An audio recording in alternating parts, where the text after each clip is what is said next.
some of the videos I've made on this channel, I've talked about the balance of SCP-966, the ghost, and there has always seemed to be such friendly discussion in the comments about it.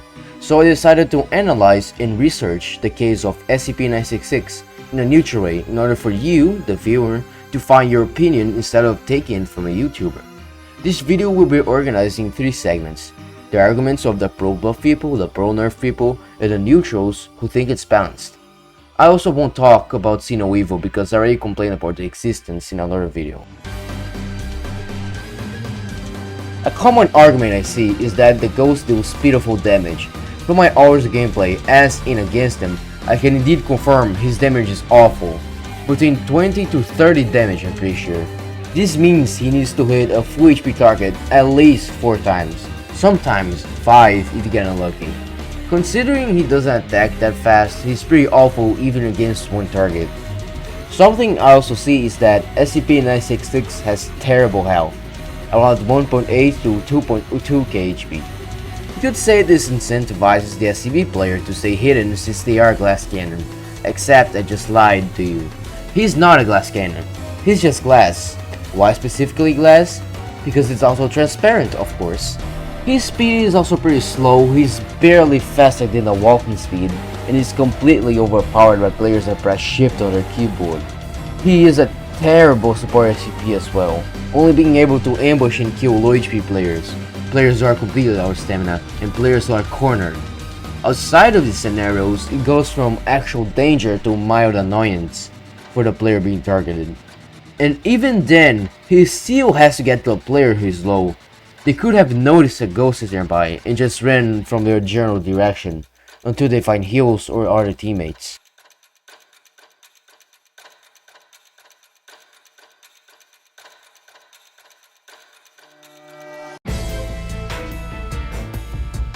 The ghost is really strong in the outside zone. Since he is invisible and has freedom of movement, he can appear at any moment and there's nothing you can do about it, especially if you're a low HP or low stamina after fighting the enemy teams, which happens constantly.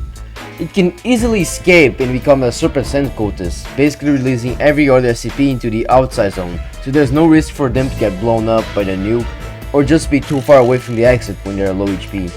SCP-966 can also be an amazing support if he knows how to play. The slowness he applies in an M1 can easily allow an SCP like Able to catch up to an enemy. He can also distract players and waste their bullets while they look for them. So the other SCPs have time to catch up and actually finish a job.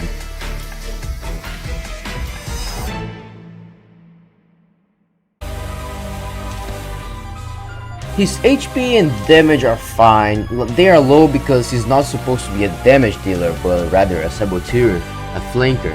Someone that causes confusion and wastes their resources by sneaking into the backline and making them shoot everywhere, allowing their SCP teammates to more easily kill the enemies.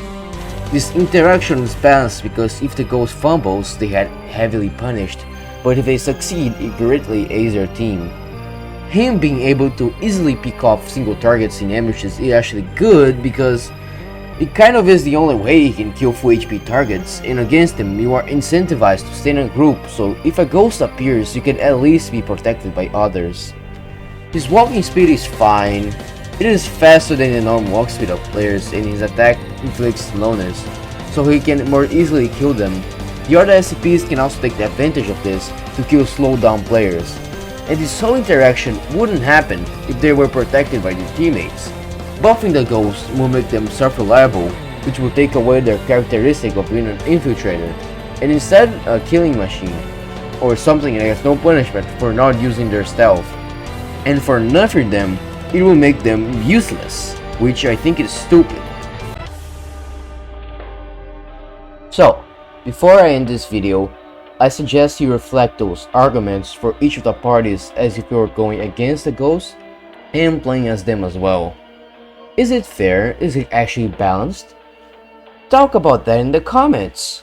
Yeah, that's basically it. Okay, goodbye.